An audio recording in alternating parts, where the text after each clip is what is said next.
A very good morning to all of your class. So today I hope you all are fine. Okay, so we are going to continue with the chapter number first of history, beginning of the modern world. Okay, so modern world it started, the beginning it started. So we are continuing with the topic literature.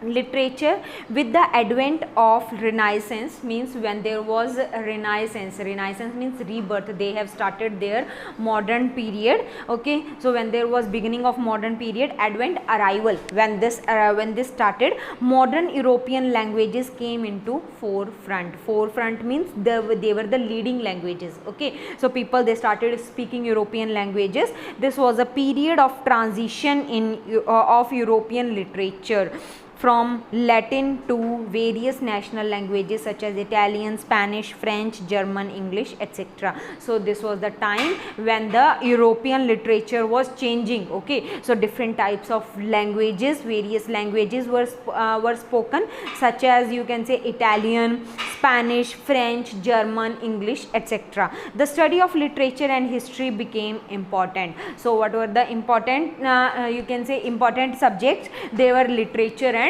history. They were the important subjects.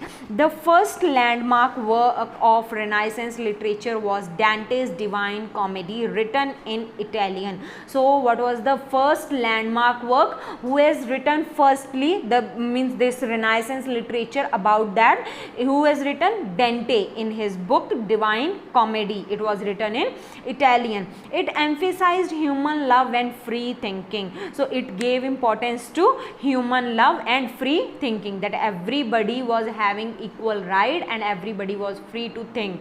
Then Petrarch, an Italian poet, wrote sonnets to Laura. So he wrote a book. He was an Italian poet, Petrarch. So he wrote a book, Sonnets to Laura. Both Dante and Petrarch furthered the growth of Italian language. So they continued with the Italian language and they supported Italian language. Okay, have written its first important literature. So they have written their important literature. So these were both the first to write the first important literature.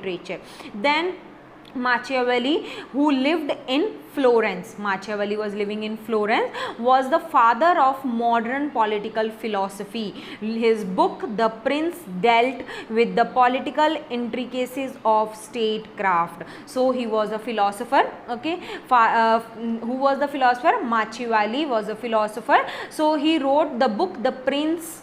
It dealt with the political intricacies. Intricacies means the details of statecraft. Statecraft means the skillful management of state affairs. Okay, whatever is going in the state, means whatever events are there, whatever is happening in the state. So of all that, what he has given details in his book The Prince.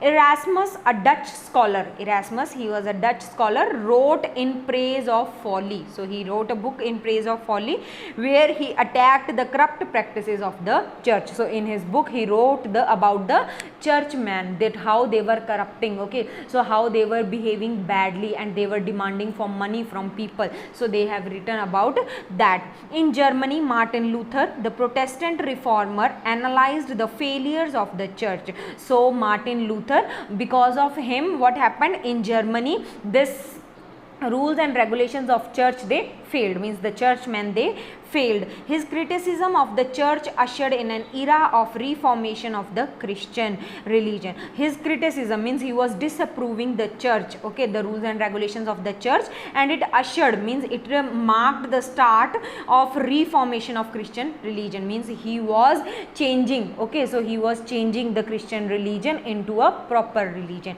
means he was shaping again the Christian religion.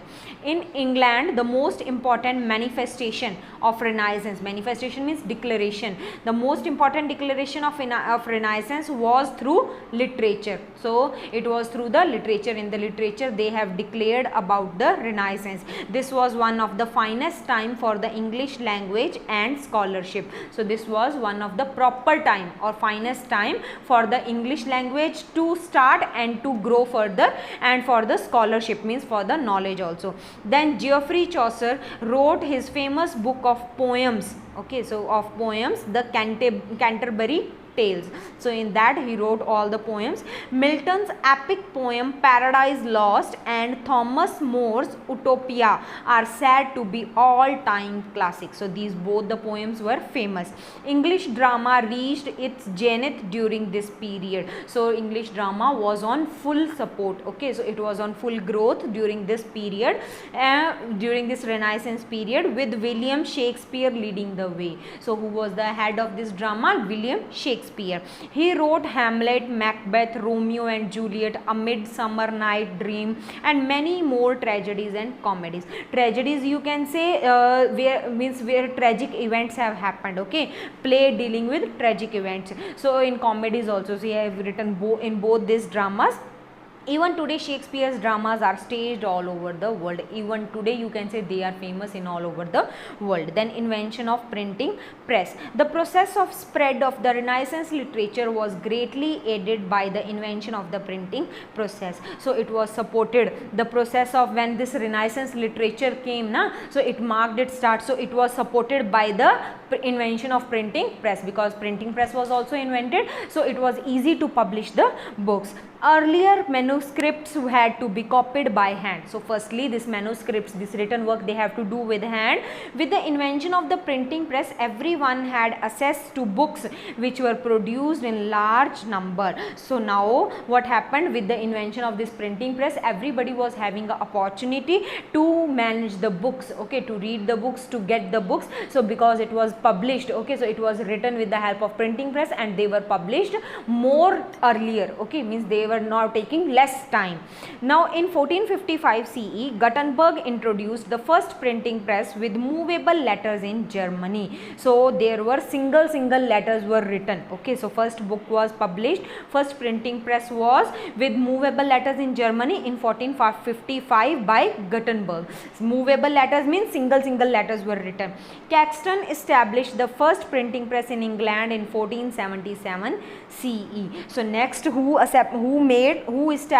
marked the first printing press in 1477? That is Caxton in England.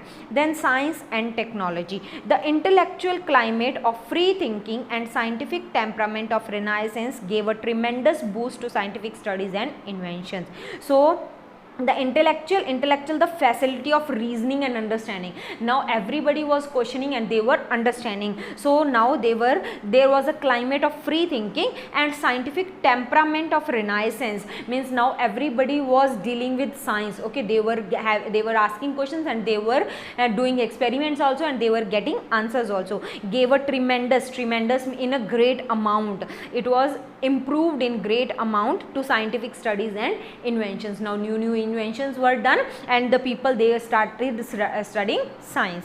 Then Copernicus, from 1473 to 1543 CE, of Poland, was an astronomer. So he was an astronomer. Who is an astronomer? Who is dealing with the study of space. Okay, so he was an astronomer. He refused the church accepted theory that all heavenly bodies as the sun in the sky rotate round the earth. So he was refusing, means he proved wrong that the church theory, okay, the church people were believing that all the heavenly bodies, like the sun in the sky, it is rotating around the earth. Okay, so the Copernicus, he proved it wrong. He proved that the earth moved around the sun. The sun is not moving around the earth, but the earth is moving around the sun and rotate on its axis, means on its own. Axis is an imaginary line about which a body rotates, okay, on its own. He also said that the shape of the earth was round and not flat, as was popularly believed, and this was believed all over the world. Copernicus escaped the fury of the church. Fury means the violent behavior. Okay, so he escaped from that behavior of the church people because he died shortly after the theory was published. So after his theory was published, after his, means the system of ideas, which ideas he gave here before that published, so after that published, so after that just he died. So he escaped from that. Then Galileo of